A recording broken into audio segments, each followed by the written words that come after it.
ክፍልሽ ግቢ ችግር የለውም ይሄ ቀላል ነገር ነው አልኩሽ አባዬን ፈታቶ ነው አለዘክን ፈናክታሉ እሺ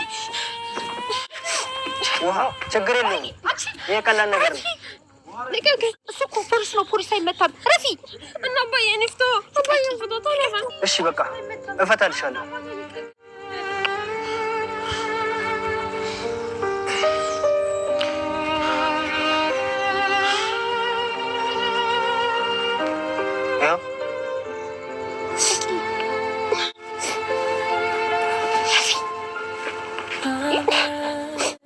ዶማ ይምጣና ይቆፈር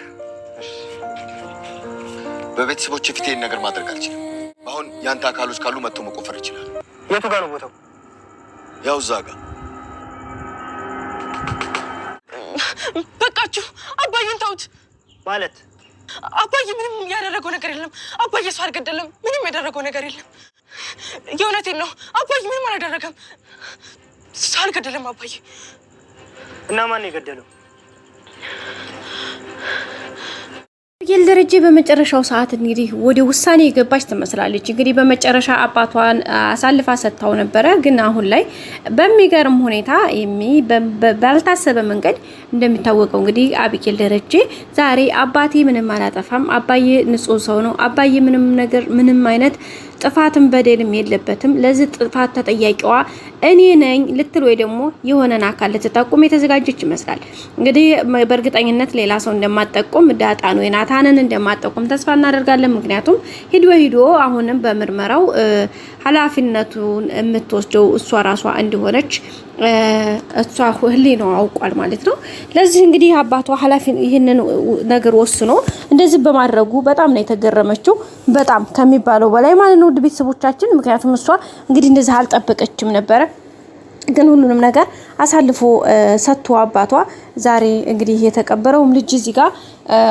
መቃብሩ ተከፍቶ አጽሙ ተወጥቶ እንግዲህ ፎረንሲክ ምርመራና አንዳንድ ነገሮች እንደሚደረጉ ያው እንደሚታወቀው ሰውየው አሳውቆ ነበር በዛም እንግዲህ በሚገርም ሁኔታ አቢጌል ደረጀ በጣም ነው የደነገጠችው በሚገርም በቃ ባልታሰበ መንገድ ማለት ነው ውድ ቤተሰቦቻችን በዛና ማካኝነት እንግዲህ ዛሬ በቃ አባዬን ተውት እያለች እየጮኸች ነው ናታን መቃብሩን ለመቆፈር ወደ እንግዲህ መቆፈሪያ አምጣ ተብሎ መቆፈሪያ ይዞ ወደ መቃብሩ እየሄደ አቶ ደረጀ ደግሞ ቤተሰቦቼ እዚህ በተሰበሰቡበት ልጆቼና ይሁሉ ቤተሰብ ባለበት በጭራሽ አይሆንም ይሄ ነገር የማይሆን ጉዳይ ነው ሲቀጥል ደግሞ ይሄም ነገር የሚሆንም ከሆነ እኛ ባልነው ሳይሆን ወይም ደግሞ የኔ ቤተሰብ ሳይሆን ይሄን ነገር መቆፈር ያለበት የናንተ የህግ አካላት መጥቶ ይሄን ነገር ያድርግ እንጂ እኔ በጭራሽ ይሄን ነገር ማድረግ የለብኝም ሲቀጥልም ቤተሰቦችም ይሄን ነገር ማየት የለባቸውም በማለት ነው የሚገኙ አቶ ደረጀ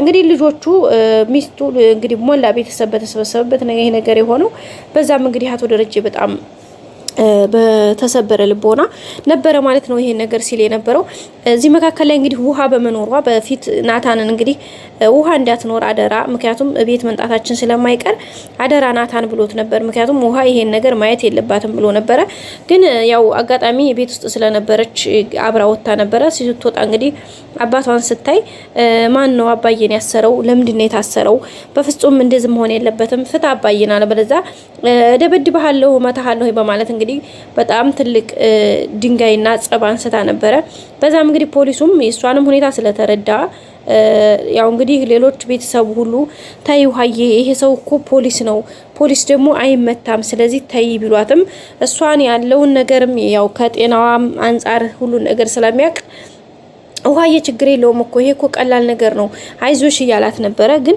የምን ቀላል ነው አባዬን ወደ ኋላ አስራዋል እኮ ስለዚህ ፍታው እጁን ያመዋል በማለት ነበር እንግዲህ ስትናገር የነበረው ፖሊሱም እንግዲህ ያው እሷን መብቷን ለማክበር የልጅቷን የአእምሮ ሁኔታ ከማሰብ አንፃር እንዲሁም ደግሞ ያው እንደ ልጅ ውስጧ ላይ የአእምሮዋ ላይ የሆነ እንትን እንዳያድርበት ከማለት አንፃር እሺ ብሎ እንግዲህ እጇን ፈቶላታል ምክንያቱም ችግር የለውም ምናምን ሲላት እንዴ ምን ችግር የለውም ነው የምታወራው አባዬ እኮ እጁን ያመዋል ስለዚህ ፍታው ብላ ነበር እንግዲህ ስትጋበዝ የነበረችው በዛም እንግዲህ ፖሊሱም እጁን ፈቶታል ማለት ነው አቶ ደረጀን እዚህ መካከል ላይ እንግዲህ መቆፈሪያ አምጡና መቃብሩ ይቆፈር ከዛም የት ላይ ነው ቦታው ሲባል እዛ ቦታ ነው ብሎ አቶ ደረጀ እንግዲህ በጣቱ ሲጠቁም በጣም ነው ሁሉም የተደናገጡት።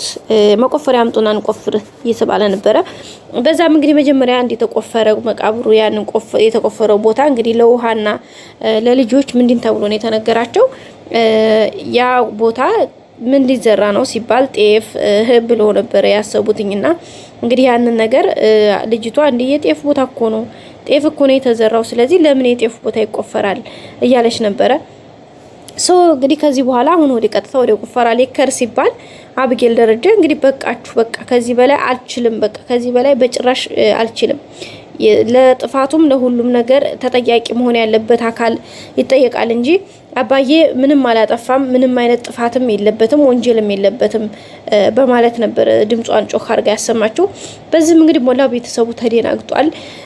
ማለት ምን ማለት ነው እና ታዲያ ማን ነው እያላት ነበር ፖሊሱምና ስለዚህ እዚህ ጋር ምናልባት አይ እኔ ራሴ ነኝ ያጠፋሁት ራሴ ነኝ ኃላፊነቱን መውሰድ ያለብኝ ራሴ ነኝ ብላ እንግዲህ ራሷን የምታጋልጥ ይመስለናል። ወደ እንግዲህ በእርግጠኝነት እንደዛ ብላ ትላለች ብዬ አስባለሁኝ። አለበለዚያ ግን በጣም ከባድ ነው የሚሆነው። ግዴታ እንደዛ ብላ ራሷን እንትን ማትል ከሆነ አስቸጋሪ ነው። ከዚህ በላይ መሽም ሌላ ሰው ልትጠቁም አትችልም። በእርግጠኝነት እንግዲህ ራሷን እንትን ትላለች። በነገራችን ላይ ይሄን ነገር አብጌል ያው ከልኳ ካለችበት ያው ከሚታወቀው ነገር አንፃር ይሄን ነገር አደረጉ እንጂ ልጁ ሞቶባቸው አይደለም። ለሕክምና ወስደውታል። በሕክምናው ጊዜ ግን ታሽሎት ወደ ራሱ ተመልሶ ግን አንደኛ ተደብቆ ነው ልጁ፣ ሁለተኛ ደግሞ አብጌልን ለማስተማር ካላት ያው የልክና እንትን አንፃር በቃ ይሄን ያክል ሪስክ እንደሚያስወስዳት ለቀጣይ ደግሞ ትምህርት እንዲሆናት ራሷንም እንድትለውጥ ትምህርት እንዲሆናት ከማለት አንፃር ነው ይሄ ነገር ያደረጉት እንጂ ፖሊሱም ሁሉም የህግ አካላቶቹም አቶ ደረጀ እንግዲህ ይሄንን በዚህ መልኩ እሷን ለማስተማር ፈልጎ ነው ብለን እናስባለን እንጂ ልጁ ሞቶ አይደለም። መኪና ውስጥ አይታችሁት ከሆነ መኪና ውስጥ ያኔ ደህና ነበረ። ምክንያቱም ሲቀጥል ደግሞ ምንም ያክል እንደዚህ አይነት ወንጀል ቢሰራ ልጁም ሊቀበር አይችልም። መጀመሪያ አቶ ደረጃ ያን ነገር ሊያደርግ አይችልም። ግን እሷን ለማስተማር አብጌል ያላትን ነገር ለቤተሰቧ ለአባቷ በቃ ያላትን ፍቅርና የኃላፊነት ይሄን ነገር ለእንትን ለማለት ለማስተማር የተደረገ ድራማቲክ መንገድ ነው ብለን እናስባለን። በእርግጠኝነትም ነው እርግጠኛ ነኝ። እናንተስ ምን ትላላችሁ ቤተሰቦቻችን? ሰላም ውድና የተከበራችሁ የዩቲዩብ ቤተሰቦቼ ሰላምታ ይበያላችሁበት የዓለም ዳርቻ ይድረሳችሁ። እግዚአብሔር ይመስገን ከኔ ጋር ሁሉ ነገር ሰላም ነው። እንግዲህ ዛሬም ያው እንደተለመደው በአዲስ ቪዲዮዎች ብቅ እያልን ነው። ሁሌም አዳዲስ ቪዲዮዎችን ይዘን እየመጣን እናንተ በሐሳብ በኮሜንት በጽሁፍ እኛ ደግሞ በድምጻችን እንግዲህ ለሪአክት ያደረግን እየተዝናናንበት አስተያየት እየሰጠንበት ነው የምንገኘው። በዚህ በድራማ ላይ ዳጣ ድራማ እንግዲህ በጣም ትልቅ ትምህርት ያለው ቤተሰባዊ በቃ ብዙ ነገርን ያካተተ ድራማ ነው። በቀጣይ አዳዲስ ነገር ይዘን እንመጣለን። ሰላም ቆዩ። ሰብስክራይብ ላይክ አድርጉ። ባይ ባይ።